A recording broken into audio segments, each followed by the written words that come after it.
আসসালামু আলাইকুম রাহমাতুল্লাহ। ভ্রমণপ্রিয় ট্রাভেলার বন্ধুরা, আশা করি সবাই ভালো আছেন। আমি আজ খুব সাধারণ একটি বিষয় নিয়ে কথা বলবো। বাট এটা হচ্ছে যারা ঘুরতে পছন্দ করেন, বিশেষ করে যারা আমার মতো বাজেট ট্রাভেলার, দেশ-বিদেশে বাজেট ট্যুর করে থাকে, তাদের জন্য খুবই গুরুত্বপূর্ণ উপকারী একটি টিপস হবে বলে আমি আশা করি। আমরা যারা দেশ-বিদেশে বছরে কয়েকবার ঘুরতে যাই বা চিন্তা করি যে একটা বাজেট ট্যুর করব, সেক্ষেত্রে আমরা বড় বড় বিষয়গুলো নিয়েই সবসময় চিন্তা করি। কিভাবে বিমানের টিকিট কম খরচে ক্রয় করা যায় বা হোটেলের কস্টটা কিভাবে কম করা যায়। তো এগুলোও ইম্পর্ট্যান্ট। পাশাপাশি বেশ কিছু ছোট ছোট খরচ আমরা করে থাকি, যেগুলো আসলে বাংলাদেশের তুলনায় থাইল্যান্ড, মালয়েশিয়া এই দেশগুলোতে বেশ কস্টলি। তো যদি আপনি এই বিষয়গুলোকেও সাশ্রয় করতে পারেন, তাহলে ওভারঅল বাজেটটা কমে আসবে। খরচটা, টোটাল ট্যুরের খরচটা আসলে অনেক কমে যায়।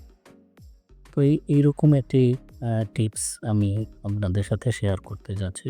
আমার থাম্বনেইল দেখেই বুঝতে পেরেছেন যে আসলে কিভাবে আমরা দেশের বাহিরে গিয়ে অল্প খরচে স মোবাইল সিম ক্রয় করতে পারি। কেন এটা জানা দরকার? কারণ যারা ১ম বার থাইল্যান্ড, মালয়েশিয়া, সিঙ্গাপুর এই দেশগুলোতে যাবেন, তারা হয়তো জানেন না যে বাংলাদেশের তুলনায় ওইসব দেশগুলোতে মোবাইল সিম এবং ইন্টারনেট প্যাকেজের দাম বেশ বেশ বেশি। যেটা একটা ভালো পরিমাণের অ্যামাউন্ট। তো আপনার যদি জানা থাকে যে কিভাবে আসলে একটু কম খরচে এটাকে করা যায়, তাহলে আপনার একটা ভালো পরিমাণ টাকা বেঁচে যাবে। এবং আপনি বুঝতে পারবেন যে বাজেট ট্যুরগুলো করতে গেলে আসলে কী ধরনের টিপস করতে হয়, কী বিষয় জানতে হয়, কিভাবে সাশ্রয় করতে হয়। তো এই বিষয়গুলো যদি আপনারা জানা থাকে, তাহলে ভবিষ্যতে যেকোনো ট্যুরে গিয়ে আপনারা আপনাদের খরচগুলোকে কমিয়ে আনতে পারবেন।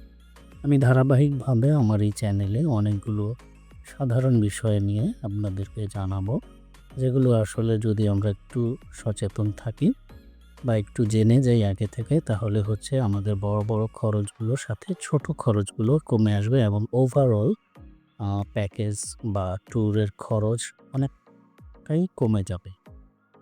এবং আমি মনে করি যে আমাদের দেশ থেকে যেই সব ট্যুর প্যাকেজগুলো করা হয়, যেই ধরনের অ্যামাউন্ট আসলে চার্জ করা হয়, আপনি যদি একটু নিজে থেকে জেনে শুনে যাচাই বাছাই করে যান বা নিজে থেকে যদি সবকিছু করতে পারেন, তাহলে আপনার খরচ ওভারঅল অলমোস্ট অ্যারাউন্ড 40-50% কমিয়ে আনা সম্ভব। এবং আমি নিজেও এভাবে ট্যুর করেছি। তো আমার নিজের অভিজ্ঞতা থেকে এই জিনিসগুলো আমি ধারাবাহিকভাবে শেয়ার করব সবার সাথে। যারা নতুন ঘুরতে যাবেন তাদের জন্য আসলে এগুলো খুবই হেল্পফুল হবে বলে আমি আশা করি।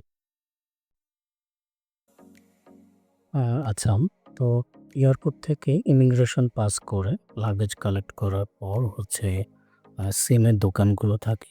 বিভিন্ন রং-বেরঙের বড় বড় শপগুলো থাকে, বড় বড় কোম্পানি। সেখানে ওনারা আসলে ২-৩ রকমের প্যাকেজ দিয়ে সিম বিক্রি করেন। উইথ ইন্টারনেট অথবা limited internet or unlimited internet. তো সেখানে যে প্রাইসটা আসলে দেয়া থাকে, সেটাতে কোনো রকম আসলে বার্গেনিং বা প্রাইস রিডিউস করার কোনো সুযোগ থাকে না। তারা আসলে ফিক্সড প্রাইসে ওখানে সিমগুলো সেল করে।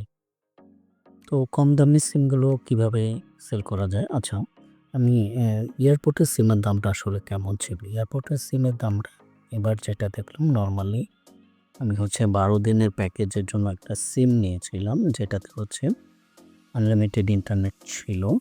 তো এই সিমটা তারা চার্জ করে এয়ারপোর্টে 700 বাথ, যেটা থাইল্যান্ডের টাকায় 700 বাথ, যেটাকে বাংলাদেশি টাকায় কনভার্ট করলে হয় অ্যারাউন্ড ৳২,৮০০ কাছাকাছি। তো যেটা আসলে একটা হিউজ একটা অ্যামাউন্ট। শুধুমাত্র সিম কিনতে যদি প্রায় ৳৩,০০০ মতো চলে যায়, তাহলে এটা আসলে একটা বড় ধরনের খরচ হয়ে যায়। তো এজন্য এয়ারপোর্ট থেকে সিমটা না কিনে এয়ারপোর্ট থেকে বের হয়ে আপনি যেই এরিয়াতে থাকবেন সেখানে চলে যেতে পারেন। যেমন আমি থেকেছিলাম খাওসান রোড। আমি এয়ারপোর্টের নিচেই মেট্রো স্টেশন আছে, এয়ারপোর্টের ভেতরে, একদম ভেতরেই মেট্রো স্টেশন আছে। সেখান থেকে মেট্রোতে উঠে খাওসান রোডে চলে যাই।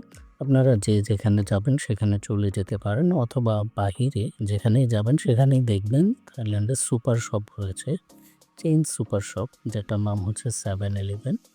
এটা থাইল্যান্ডের অলমোস্ট সব জায়গায়, গলিতে গলিতে, আনাচে কানাচে, রাস্তার মোড়ে মোড়ে সব জায়গায় দেখা যায়।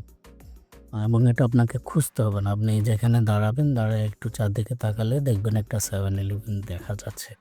ওই 7-Elevenটা মূলত সুপার শপ। এখানে বাংলাদেশের স্বপ্ন যেরকম সুপার শপগুলো যেরকম থাকে, সব ধরনের ফুড পাওয়া যায়, সব ধরনের প্রয়োজনীয় জিনিস পাওয়া যায়। তো ওইখানে কাউন্টারে ওরা সিম বিক্রি করে। আপনি যদি ঢুকে যে কোনো 7-Eleven ঢুকে কাউন্টারে বলেন যে আমি হচ্ছে সিম ক্রয় করতে চাই, তাহলে আপনাকে তারা বিভিন্ন রকমের প্যাকেজে দিবে।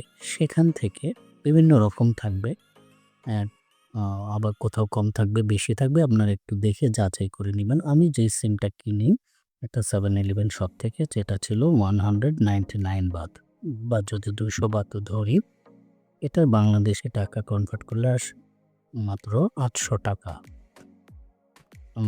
এয়ারপোর্টে যেটা ছিল 2800 টাকা, সেটা 7-Eleven শপে আমি পাচ্ছি 800 টাকায়। মানে আমার এখান থেকে 2000 টাকা সেভ হচ্ছে।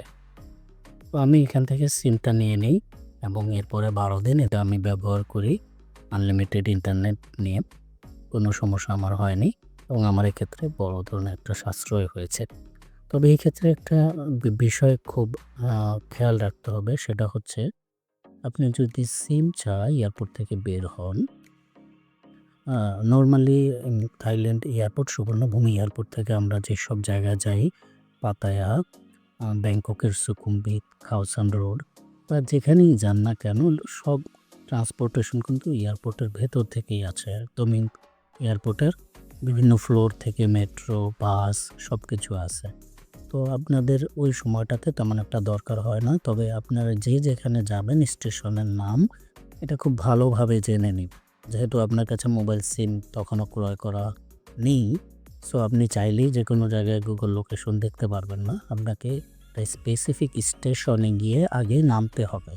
সো স্টেশনের নামটা খুব কেয়ারফুলি জেনে নেবেন, যে আপনি যদি খাওসান রোড যান তাহলে কোন স্টেশনে নামবেন, যদি আপনি সুকুমবিট যান কোন স্টেশনে নামবেন, অথবা আপনি যদি পাতায়ায় চলে যেতে চান সেখানে আপনি বাস থেকে গিয়ে কোথায় নামবেন।